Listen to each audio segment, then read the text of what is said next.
Caros cairenês, sejam todos bem-vindos a mais um vídeo do canal Vamos Ver. Nesse vídeo eu quero te apresentar 10 coisas que podem levar alguém a abandonar a igreja, desde os visitantes aos novos e velhos convertidos. Vamos ver.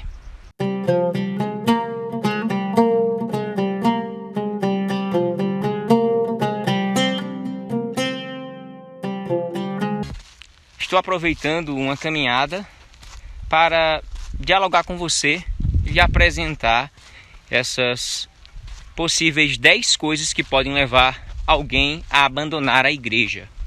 E é unânime as 10 coisas que eu vou apresentar. Evidentemente que tem muito mais coisas.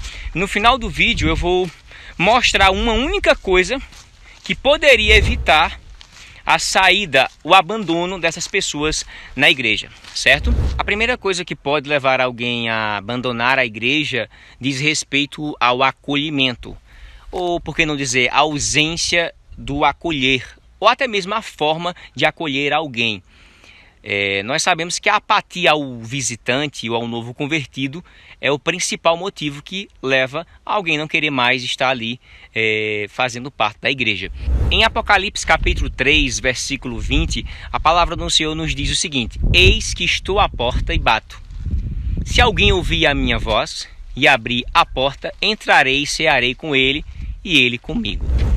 Os questionamentos decisivos que faço são os seguintes. Faça essa reflexão. Uma pessoa mal atendida, ela voltaria ao mesmo lugar? Uma pessoa mal recepcionada gostaria de fato estar ali e voltar no mesmo lugar? Pois é, uma recepção ou um atendimento ruim, fraco, negativo, pode sim levar alguém a não voltar mais à igreja. E isso de fato será um grande prejuízo ao reino de Deus. Uma observação que deixo para vocês é que nem todo mundo deveria estar à frente para recepcionar, para atender os visitantes ou até mesmo os novos convertidos.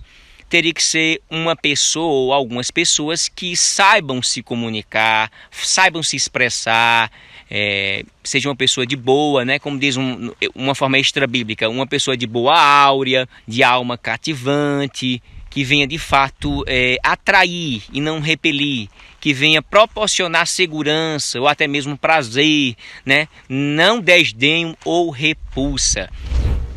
Existe um slogan em marketing utilizado muito por nós que veio de Tom Peters, conhecido como uma das maiores autoridades sobre o assunto de liderança, marketing e clientes. Ele diz que a primeira impressão é a que fica. E ainda diz mais, você nunca terá uma segunda chance de causar uma primeira boa impressão. Na verdade, isso se aplica a quase tudo, né? É um fato que é unânime. Veja como eu entendo o texto de Apocalipse 3 e 20 sendo aplicado nesse contexto. Apocalipse 3 e 20 nos diz, eis que estou à porta e bato. Ou seja, eu fui a um lugar e fiquei lá. Se alguém ouvir a minha voz, ou seja, me considerar, me enxergar, e abrir a porta, ou seja, me atrair, me acolher ou me receber, entrarei, ou seja, farei parte, serei incluso.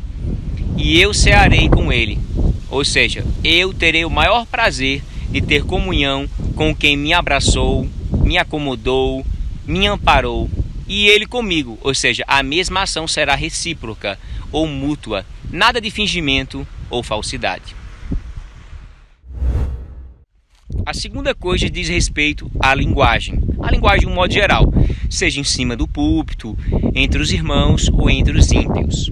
A linguagem é a expressão da alma. Se os linguajares forem mundanos, materialistas ou até mesmo infantis dentro da igreja, entre os irmãos, isso de nenhuma forma irá atrair as pessoas e nem tampouco irá mantê-las dentro dessa igreja. Eu me lembro agora Mateus capítulo 12, versículo 32, parte B, diz assim: a boca fala do que está cheio o coração. Andai com sabedoria para os que estão de fora, remindo o tempo. A vossa palavra seja sempre agradável, temperada com sal, para que saibais como convém responder a cada um. Isso quem falou foi Paulo, lá em Colossenses 4, versículos 5 e 6. Temos que ter muito cuidado com as expressões quando formos nos expressar, pois nossa linguagem pode ser um instrumento de desvio, repelir ou repulsa, quando deveria ser de bênçãos, ou seja, atrair e alguém se fixar ali na casa do Senhor. Então a linguagem é fundamental. Piadas negativas, coisas mundanas, isso não atrai, isso repele. A linguagem é fundamental. Alguém que entra dentro de uma igreja em que o pregador, o pastor ou o irmão sobe no púlpito, fala com um linguajar pedante, um linguajar preconceituoso, um linguajar discriminatório, exclusivista, farisaico, ou até mesmo entre os irmãos, linguajares mundanos, materialistas, não evidenciando uma espiritualidade, com certeza muitos irmãos não vão se sentir bem, uma vez que muita gente está procurando ter uma conexão maior com Deus e vai estar ali entre os irmãos e de repente percebe que a realidade espiritual daqueles que fazem parte daquela igreja somente está na teoria e não na prática. A terceira coisa que pode levar alguém a abandonar a igreja diz respeito à desunião entre os irmãos. Nós sabemos que a desunião é um fator problema gigante dentro das igrejas, ou dentro dessa igreja. Como a palavra do Senhor nos diz no Salmo 133, ó, quão bom e suave é que os irmãos vivem em união. Se alguém perceber, sentir essa desunião, o que é que ela irá achar dessa igreja, dos irmãos? O que ela irá pensar? E pior, o que é que ela irá concluir? Por isso, se faz necessário se estar em união com os irmãos, entre os irmãos, com a igreja toda, a eclésia, a koinonímia. Nós podemos ter pessoas que não vamos muito com a cara dela, beleza, mas chegarmos a odiar ou a ficar intrigados em todos os sentidos não é legal. Não podemos deixar isso virar uma pedra de impossibilidade ou até mesmo um obstáculo para uma comunhão efetiva. Eu posso não ir com a cara de A, B ou C, beleza? Por alguns motivos, não sei. O correto mesmo é não ter ninguém com pendência. Eu posso dever o amor ao outro. É claro que a gente vê muitas dificuldades entre alguns irmãos e o Evangelho nunca nos obrigou a estar agarrado com alguém que a gente não se dá muito bem. Você que é novo convertido ou velho convertido, é bom você ler a passagem entre Abraão e Ló e você vai entender o que eu quero dizer. Cada um procure seu rumo, não é obrigado ninguém estar bajulando, forçado a estar com alguém, não. Agora, jamais, em nenhuma hipótese, a gente desejar o mal, a gente tá intrigado com coisinha, com pecuinhas, não, de jeito nenhum. O Evangelho nos diz que temos que perdoar. Não é 70 vezes 7, não. Ali é uma linguagem figurada. É quantas vezes forem necessário. E se for necessário eu perdoar novamente, perdoa. Mas aí, se a pessoa não aprender, existe uma fórmula. E qual é a fórmula? A fórmula não é se intrigar. A fórmula não é negativar. Você olhar para a pessoa e sentir raiva, não. A fórmula bíblica é cada um siga o seu caminho. Isso é o maior ensinamento que a palavra do Senhor nos diz, né? Eu posso estar aqui sentado perto de alguém, beleza, oi, tudo bem, Pai do Senhor, amém, beleza.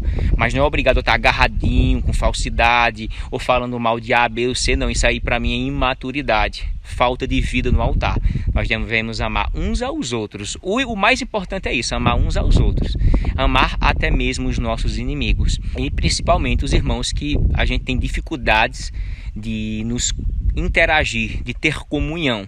É bem verdade que dentro da casa do Senhor existem inúmeros tipos de personalidades. Existem pessoas maduras, pessoas ainda carnais e existem muita gente madura. Então, essas pessoas simplesmente a gente sabe como trabalhar. A quarta coisa diz respeito a uma vida hipócrita farisaica entre os irmãos. Nós sabemos que a hipocrisia é um fator problema gigante dentro dessa igreja. Você mostrar uma santidade entre os irmãos, mas lá fora você sabe que essa pessoa de anos na igreja vive como ou pior do que o ímpio, isso de fato é muito triste, é uma realidade triste e é um grande agravante para o reflexo da igreja, da imagem de Cristo. Falar o que não se vive, de fato, é pura hipocrisia. Como disse Jesus lá em Mateus 11:6, ele diz: bem-aventurado é aquele que não se escandalizar em mim. Muita gente vai à igreja e quer ter um relacionamento mais profundo, mais verdadeiro e mais íntimo com Deus. Porém, ao ver muita gente hipócrita entre os irmãos, e principalmente por quem deveria dar mais exemplo e ser mais exemplo para os demais, aí os efeitos poderão ser, sim, negativos, ao ponto dessa pessoa não querer estar mais ali. Por quê? Porque viu muita hipocrisia. Como diz o próprio Jesus: ai de vós, escribas e fariseus hipócritas, pois que sois semelhantes aos sepulcros caiados, que por fora realmente parecem formosos, mas interiormente estão cheios de ossos de mortos e de toda a imundície. Mateus 23:27. Isso é lamentável. Que Deus tenha misericórdia da sua igreja. A quinta coisa diz respeito às brigas por cargos dentro da igreja, entre os irmãos. Nós sabemos que a falta de maturidade espiritual e o excesso de ignorância e orgulho pode, de fato, criar um caos no quesito cargos. Muita gente pensa que ter um cargo ou cargo dentro da igreja lhe dará poderes sobrenaturais ou mais acesso a Deus, ou algo do gênero, vai entender. É como se o cargo lhe conferisse um alto nível de espiritualidade, um nível fora do comum, uma santidade descomunal. Me entenda bem, eu sei perfeitamente que é uma honra ter um título, ter um cargo na igreja, mas não que esse cargo possa me conferir, me transformar mais santo ou mais espiritual do que os outros. Isso, de fato, é um grande equívoco, é um grande erro, é uma grande falácia. O cargo, de fato, é uma hierarquia eclesiástica, isto é uma organização sistêmica dentro da igreja para melhor servir ao corpo de Cristo, aos irmãos, ok? A sexta coisa que pode levar alguém a se desviar e não voltar mais à igreja diz respeito às omissões e conivências por parte das lideranças.